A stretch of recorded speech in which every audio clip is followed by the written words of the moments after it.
Hey, this is the Black Belt Panda, and today I wanted to show you guys a few places in Second Life that I think are pretty neat, just to kind of give you guys an idea of some of the things you can see.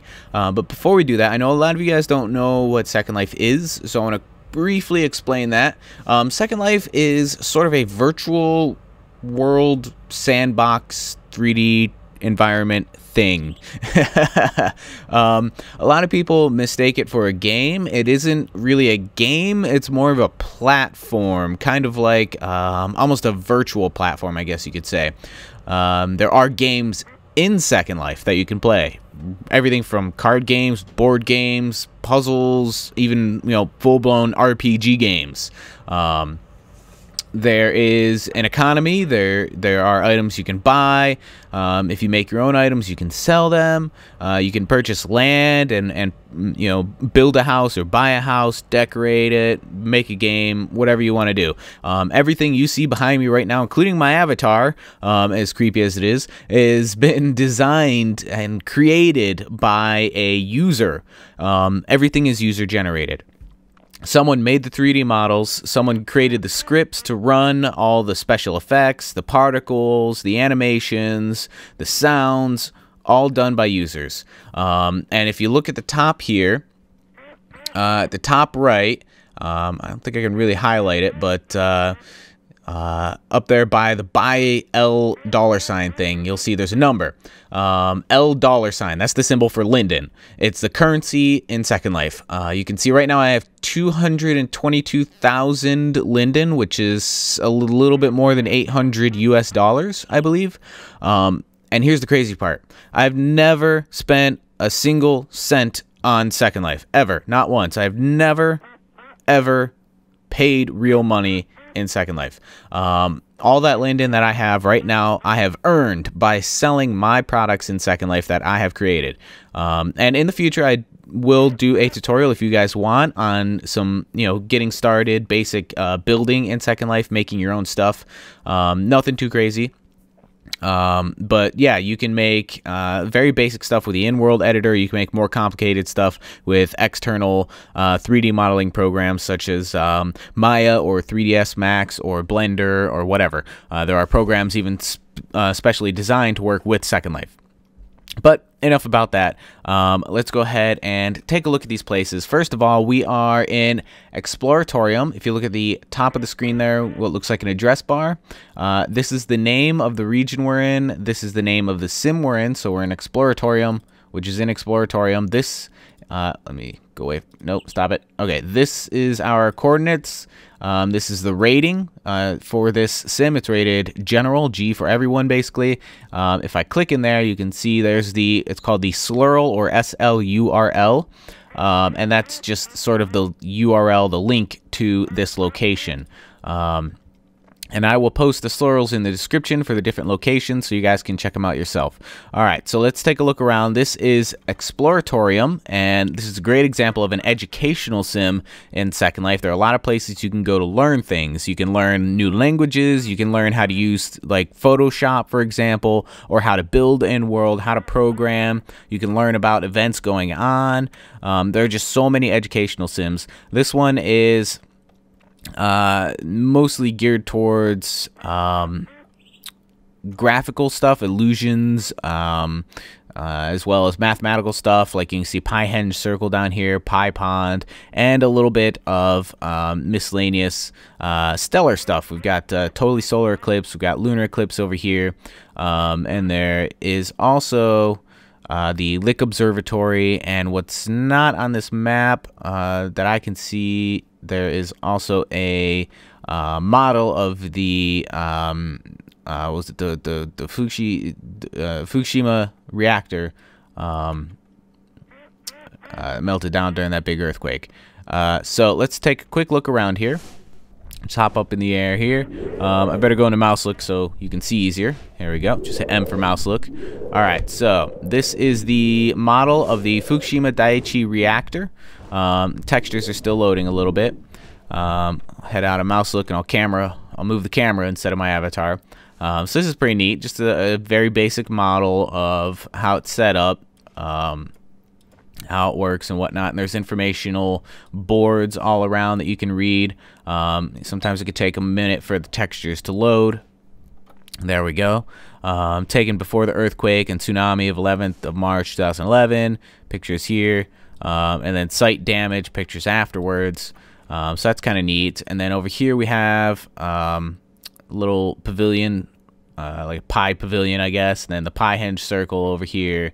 Over here we have information on eclipse, lunar eclipse, 2010, different stages of the moon. This looks like a little pavilion for making announcements or speeches, judging by all the pillows that players can sit on. I'm gonna say players. You could say users, players, whatever you want. I tend to use the term players. Illusion pavilion, so you can see cool illusions, optical illusions. Probably have to stand at certain spots. This one's neat. It's the dancer illusion. It could look like it's rotating clockwise or counterclockwise. If you stare at it long enough, you may see both rotations. The spinning dancer. This is the observatory. So we can see big old telescope. Information, of course, in different sections. Let's go over here. We have star systems. So that's kind of neat. And let's see. We've got some more cool stuff over here. Another little, very much smaller pavilion. Scientific American. Economics of the Undead. So this is probably where little announcements or speeches are made. What do you call those things? Like little events. Yeah, anyway. Over here we have, oh, that's neat. The scorpion layout for, shoot, name.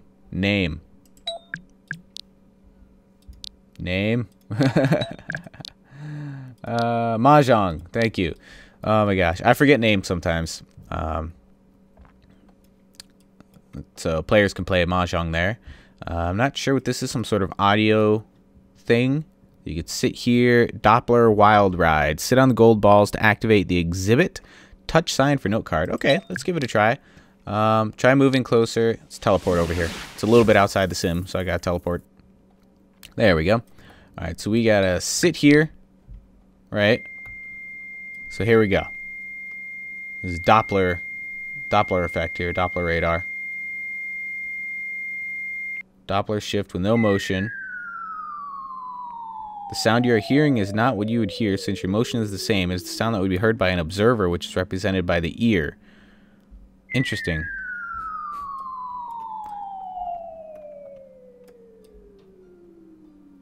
This is what the ear would hear. Yeah. Anyway, so that's pretty neat. Don't have time to sit through that whole thing, so let's head out here. All right. So there's a bunch of cool stuff here, obviously. I'm not gonna go over every little thing in every sim that we're gonna visit. So let's move on. Next up, we have, as soon as we get there, kimono and Japanese home items in Xanadu. Rated moderate, not mature, moderate. That's pretty cool. Big old mountain there. It's still loading. Load, mountain, load. Anyway, there it goes. It loaded. So there's stuff inside, obviously. Looks like there's some shops, so you can buy some stuff. There's a person standing there. Some stuff still isn't loaded. Actually, a lot of stuff still isn't loaded because I just got here. Wow, that's pretty cool. Let's go over here so you can buy stuff. Oops. No, I don't want to buy it.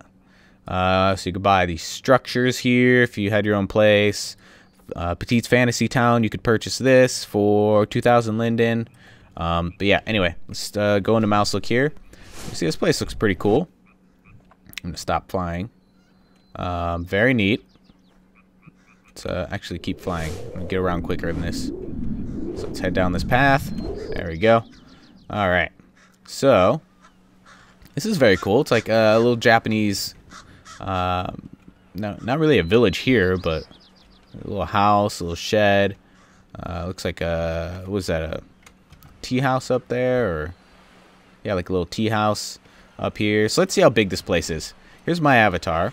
Okay, so we're gonna zoom out slowly here so you can keep an eye on the size of my avatar, and we'll see how big this place is. Here we go. Yes, it is huge. Oh, wow. So just imagine, like, someone made all of this. Just all of this. Someone actually put in the time to create all of that. That is insane.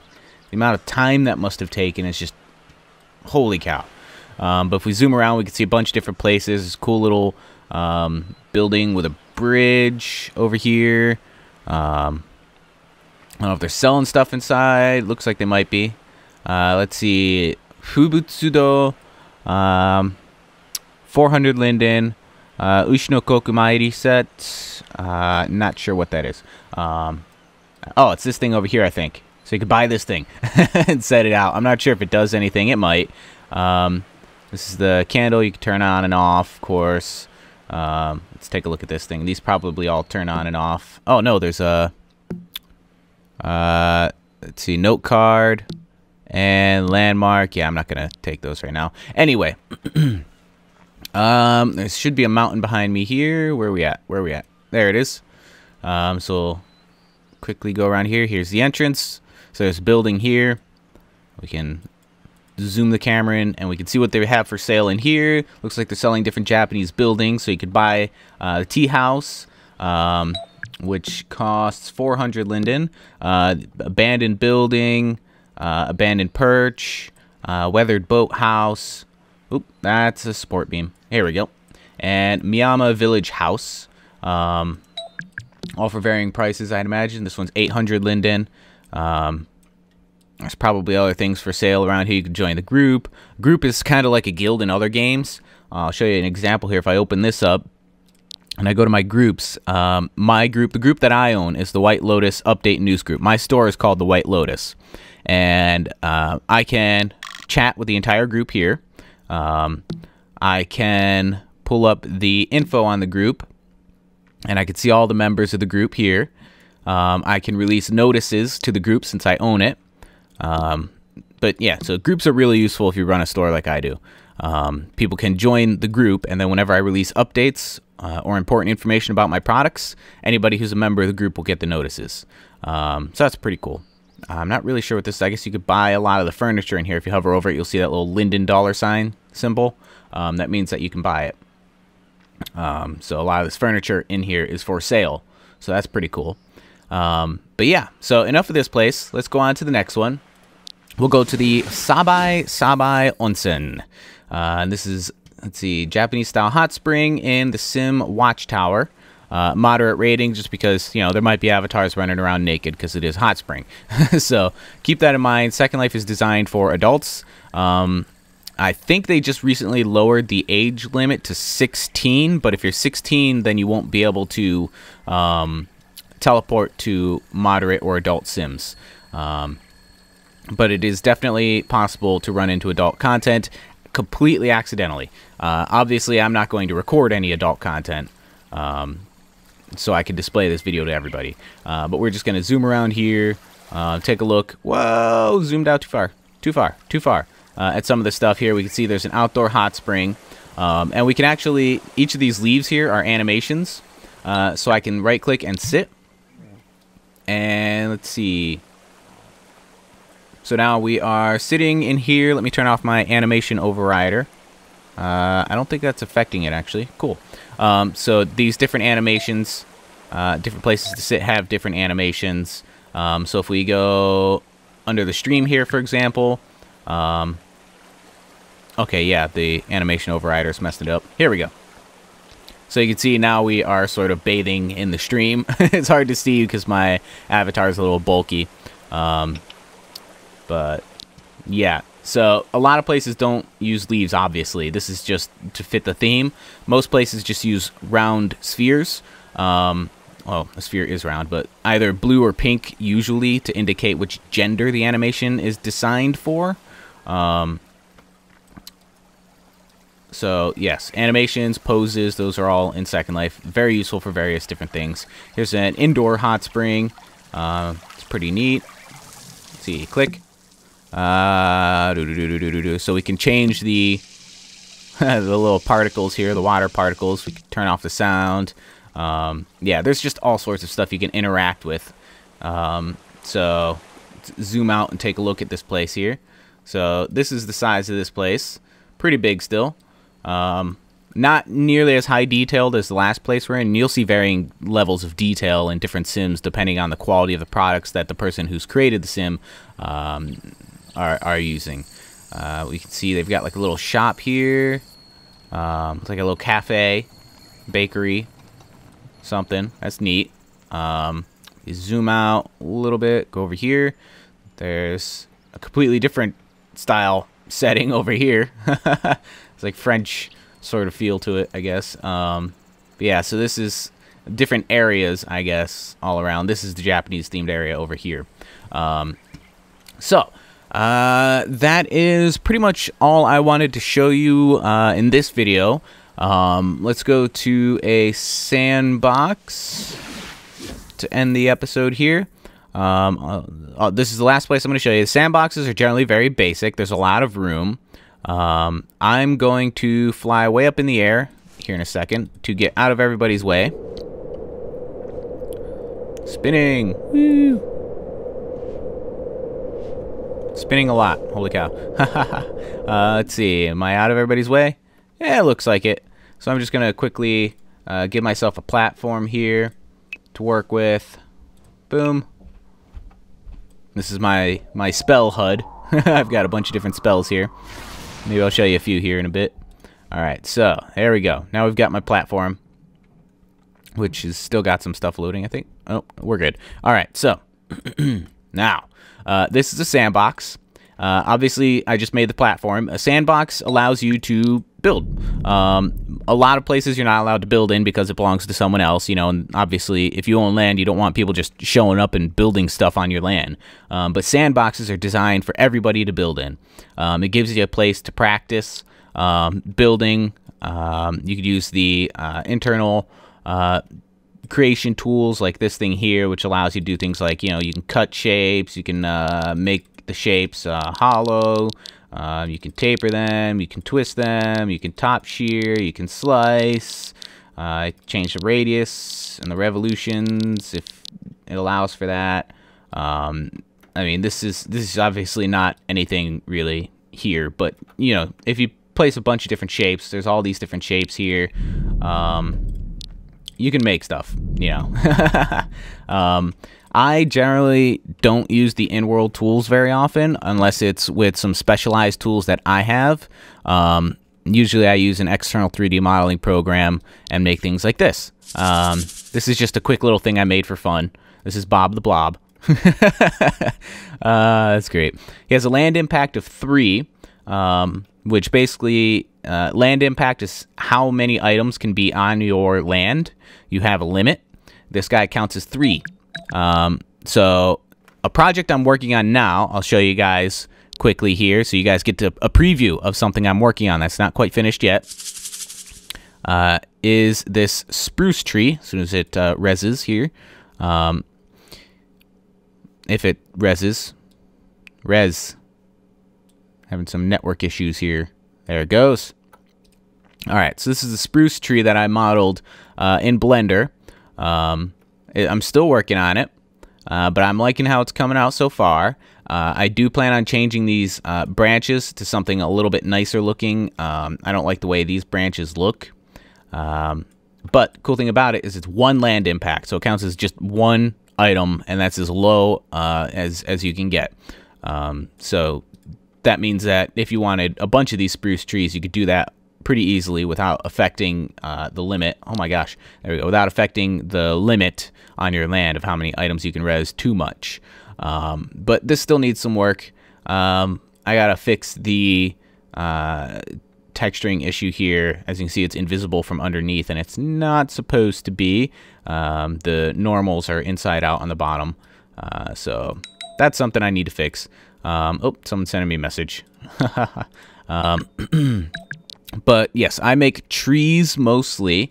If I grab my latest, here we go. This is my most popular item. This is the one that sells on the marketplace and is pretty much responsible for the 222,000 linden that I currently have, or the roughly to $850. Hang on. Scenes, remove. There we go. Roughly $800 to $850 worth of linden. So it basically has tons of features, tons and tons of cool features. We can click it, we can change all sorts of stuff about the tree, but it is only 2 land impact, one for the branches and one for the trunk. Eventually, I'd like to make it 1 land impact. But yeah, just thought I'd show you guys that.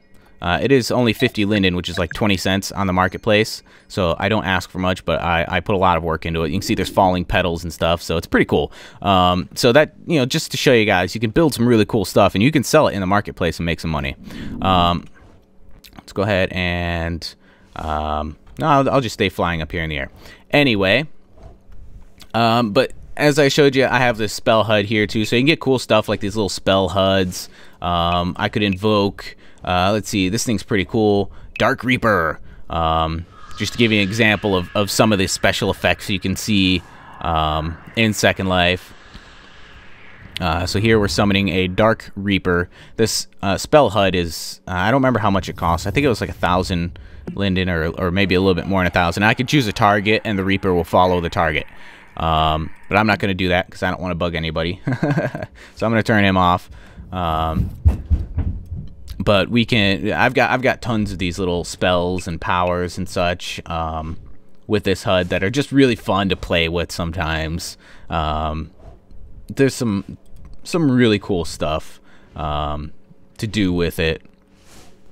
Let's see, if I switch to offensive mode, we can even use attacks that will attack players here. If I go to spells here, for example, skulls. Here we go. I'll summon some skulls.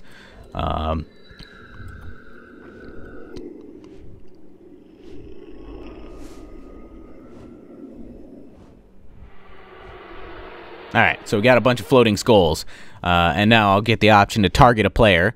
So if I were to target myself with these skulls, where's myself?